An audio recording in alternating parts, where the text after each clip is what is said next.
Polêmica do mês de janeiro, briga da família de Silvio Santos por conta de herança milionária. Talvez você tenha entendido errado, eu falei briga da família e não briga na família de Silvio Santos. É isso mesmo, as herdeiras estão travando um conflito com o Estado de São Paulo por conta de uma herança milionária que estaria aí em um paraíso fiscal dentro de uma offshore. Mas afinal de contas, o que é offshore? O que é paraíso fiscal? Vamos destrinchar tudo isso e muito mais em mais um vídeo sobre planejamento patrimonial da família. Olá, você que já me acompanha aqui ou que ainda não me acompanha. Eu sou Luiz Garcês, sou advogado, especialista em planejamento patrimonial da família, e o meu trabalho hoje é levar conhecimento, levar informação, levar educação patrimonial para as famílias brasileiras, especialmente as que têm patrimônio, que estão preocupadas em proteger e organizar os seus bens. E hoje nós fazemos um trabalho aí em todo o território nacional, temos até famílias fora do Brasil que nós já ajudamos a realizar esse planejamento patrimonial. E o objetivo tanto desse vídeo como outros aqui do canal, é realmente ajudar a levar esse conhecimento. Então, por acaso você, meu amigo, minha amiga, que é advogado, está me acompanhando aqui agora, você pode me procurar, aqui embaixo tem todas as minhas redes sociais. Caso você esteja buscando aí alguma mentoria, alguma parceria, esses são os canais adequados para você me procurar. É claro, você é muito bem-vindo aqui nesse espaço, mas eu sempre digo que o tempo é o nosso maior patrimônio, então não deixe eu roubar esse seu tempo, porque esse vídeo aqui é um vídeo bem voltado para pessoas comuns aí, pessoas leigas, mas que construíram patrimônio, mas que construíram os seus bens e estão preocupadas em adquirir mais conhecimento e, consequentemente, elaborar um planejamento patrimonial ou saber mais que seja mais curiosidades desse universo todo, tem um universo aí dentro do planejamento patrimonial. E para que caso melhor do que caso de famosos, né? Esse aí sempre dão polêmica esses casos, sempre tem muita gente interessada, gera muita comoção, gera muito assunto. E como eu falei, nesse mês de janeiro a gente separou esse tema aqui para tratar no canal, porque foi aí o tema número um debatido em todos os ciclos aí de planejamento patrimonial e, é claro, furou a bolha que a gente diz, foi para muitas rodas de conversas, né? Afinal de contas, poxa, o dinheiro está lá fora do país, será que teria que pagar imposto então aqui para o Brasil? Mas como que funciona isso? Vamos lá agora, passo a passo, destrinchar, como eu falei, essa história. Bom, essa aqui foi uma das notícias que primeiro saíram, né? Viúva e filha de Silvio Santos brigam na justiça por herança, mais ou menos aqui explicando o caso. E foi aí quando saiu a notícia mais para o começo do mês de janeiro, que havia uma fortuna avaliada em 429 milhões, a fortuna, na verdade, que ele deixou, perdão, de herança é superior a 6 bilhões, inclusive, só que desses 6 bilhões, 429 milhões estavam em um fundo offshore, em um paraíso fiscal. E o Estado de São Paulo teria tentado taxar a família em cerca de 18, mais de 18 milhões, ou quase 18 milhões, melhor dizendo, por conta do ITCMD, que é aquele imposto de herança ou doação. E o dinheiro estaria depositado aí em fundos dos Estados Unidos e nas Bahamas, né, também conhecidos como paraísos fiscais, e a família entrou aí nesse conflito aí, discordando no fato do tributo. O que acontece? Primeiro de tudo, né, vamos começar no começo. Por que esse dinheiro estava lá fora? Por que não estava aqui no Brasil?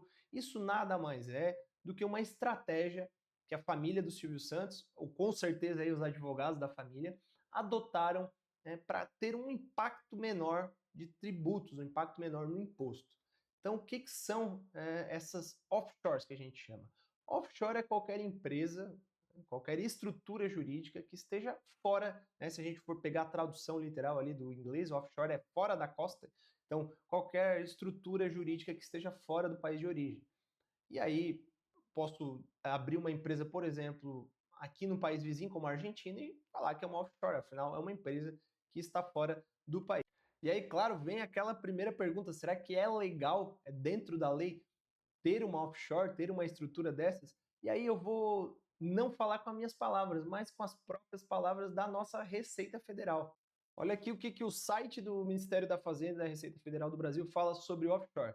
Tem um documento todo inteiro falando, inclusive a legislação mudou ano passado, vou falar mais um pouquinho sobre isso mais à frente do vídeo, mas aí ele fala, é ilegal ter offshore, ou seja, fora da lei, né, traduzindo para o português aqui agora. E eles falam aqui, a constituição de empresas offshore não é vedada pela legislação, ou seja, não é proibida, assim como a própria, opa, pulei aqui, assim como a própria utilização de aplicações financeiras no exterior. Ou seja, eu posso ter sim uma empresa fora do país, inclusive com aplicações financeiras lá fora. Ó, desde que a pessoa física remeta os recursos obedecendo às regras do Banco Central do Brasil, e aí aqui eles continuam, ou seja, é necessário se fazer declarações anuais, igual a gente faz na declaração do imposto de renda normalmente, e inclusive a lei fala que para quem tem um patrimônio aí maior, como é o caso do Silvio Santos, essas declarações são a cada mês ou a cada 2 meses. Então é um controle bem rigoroso, mas não tem nada que diga que seja ilegal aí ter essas empresas offshore. Só que aí vem um porém. Como que se faz, como se utiliza essa estrutura offshore? Essas empresas são colocadas, geralmente, se não em todas as vezes, como eu estava falando, através de estratégias para economia tributária e tudo mais, em paraísos fiscais. Agora, o que, que são os paraísos fiscais? Aí já começa a virar polêmica. Aí eu trouxe aqui duas matérias, uma com um viés mais econômico e outra com um viés mais político. Aqui uma matéria da Infomoney, que é paraíso fiscal. E abrir conta nesses locais é legal, é dentro da lei. E aí vem outra definição já na capa da matéria, no subtítulo. O que, que seriam paraísos fiscais? Para nós, a Receita Federal, né, são as jurisdições, ou seja, são os países aí, ou estados com carga tributária inferior a 20% ou nula, ou seja, que não há tributação de nenhum tipo.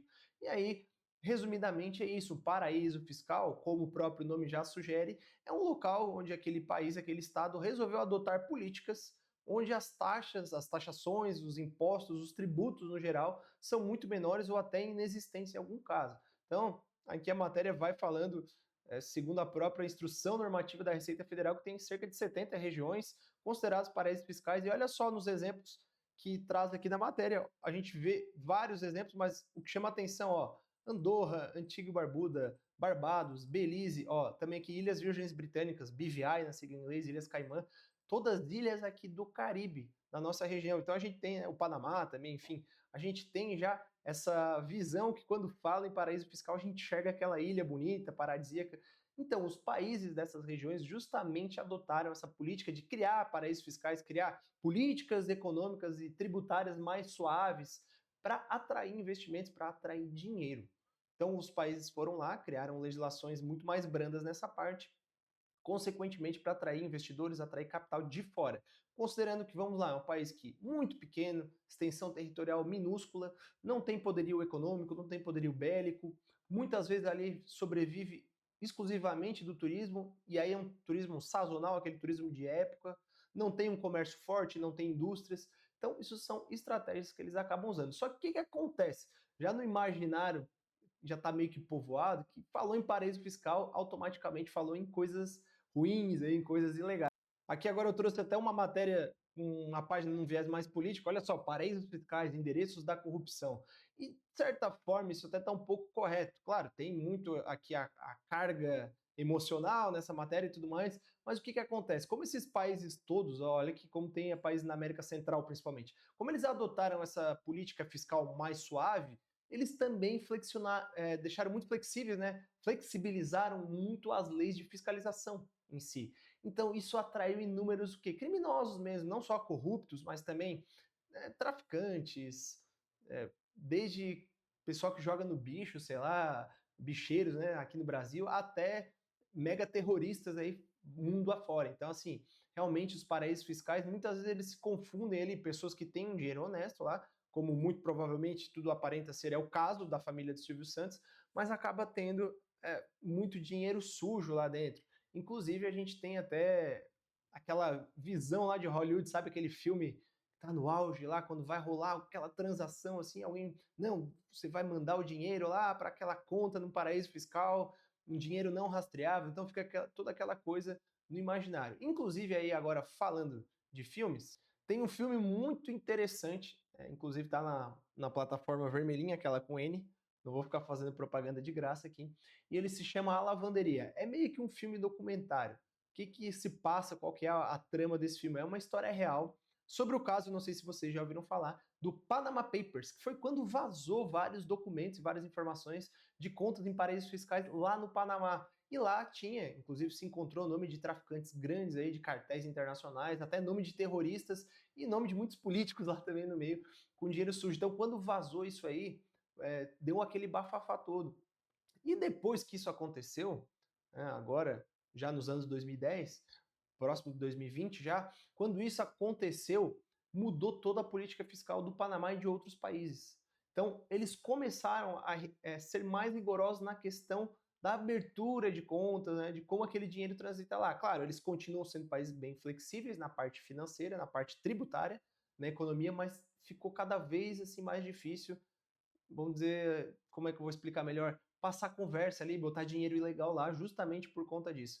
E o filme, até vou mostrar aqui para vocês. Ó, o filme é esse aqui, não vou abrir ali na plataforma para não, não fazer propaganda, nem nada de direitos autorais. Também não vou rodar o trailer aqui, porque não é interessante, mas é a história começa, e é baseado numa história real mesmo, de uma viúva ali que tem ali um pagamento aí para receber aí do marido que faleceu por conta de um acidente, depois de um acidente de barco, então uma família rica, e ela acaba não recebendo aquele dinheiro e vai atrás para investigar e começa a investigar uma firma de advogados, olha só, inclusive falando mal indiretamente de advogados aqui, mas enfim, uma firma corrupta de advogados, e aí eles descobrem esse grande esquema aí de lavagem de dinheiro, essa verdadeira lavanderia.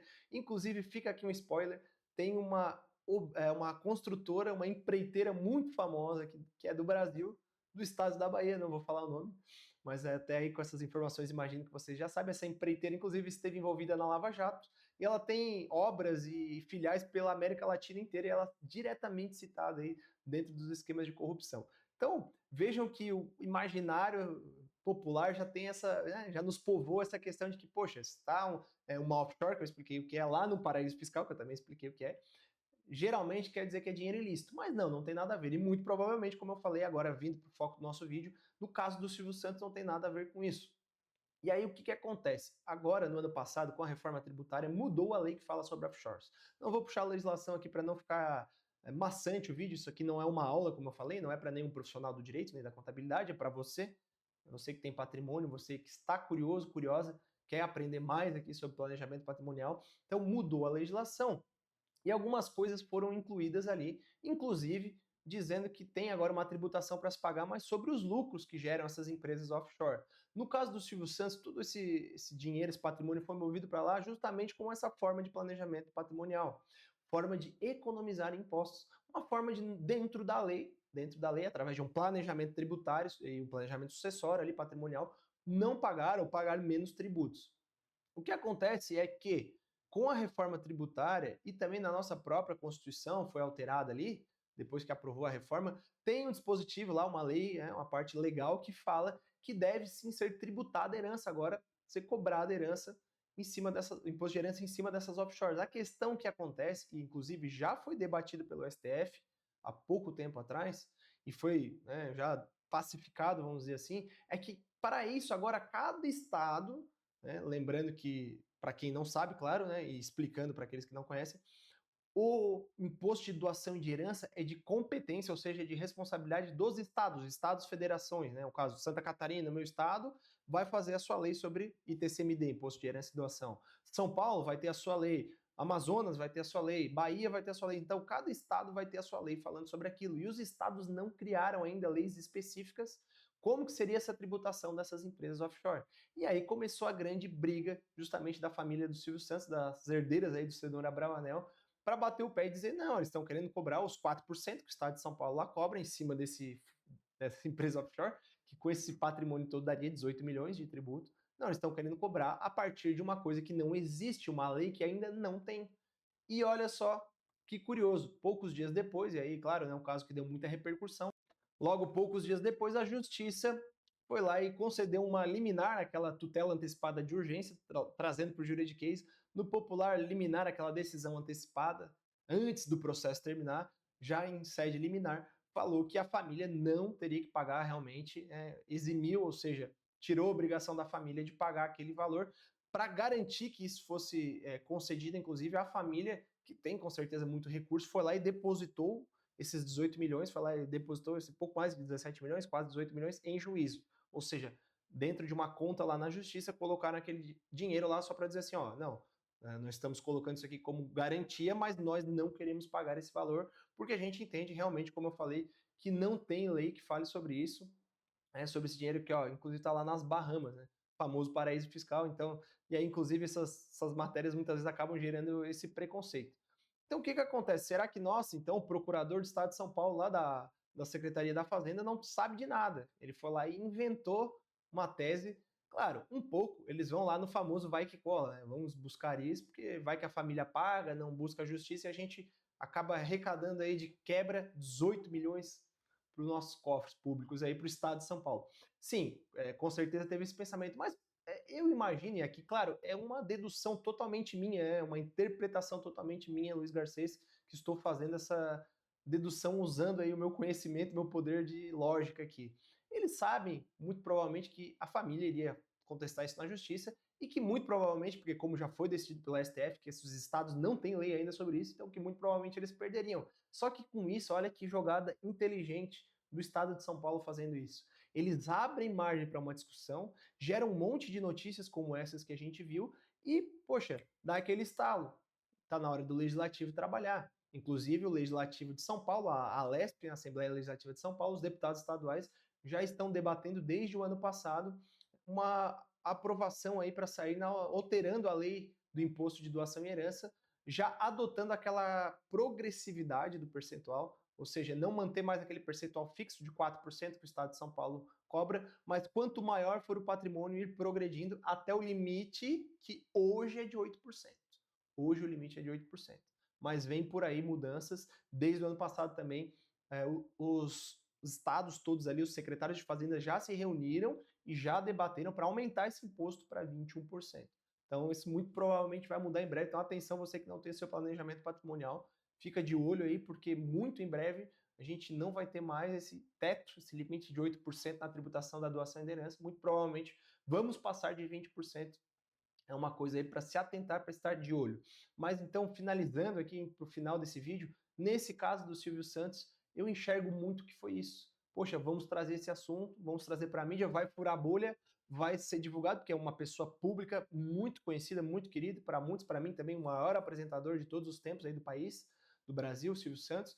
E aí a gente traz essa polêmica, provavelmente não vai ter vitória nisso, nós não vamos conseguir arrecadar, mas no mínimo vamos levantar aí uma discussão. Poxa, já tem lei falando que essas offshores, essas empresas fora aí do país que estão lá nos paraísos fiscais, tem que ser tributado em caso de herança também, mas os estados ainda não fizeram legislação. Está na hora do judiciário, pelo menos, recomendar, então, né, que os estados comecem a criar leis sobre isso, fazer as leis complementares, que a gente fala, e as leis lá dentro de cada estado, né, porque cada ente federativo, cada estado aqui tem essa responsabilidade, e aí sim, lá na frente a gente começa a ganhar muito, porque com certeza quem tem daí um planejamento patrimonial mais avançado, nós temos clientes aqui no escritório que têm offshores, né, tem essas empresas, esse patrimônio fora do país, são realmente patrimônios mais altos. A gente está falando aí, geralmente quem vai procurar um serviço desse já tem pelo menos 10, 15 milhões de patrimônio para cima. Não tem uma regra, assim como, né, qualquer planejamento patrimonial não tem uma regra, mas acaba que a pessoa vai procurando isso.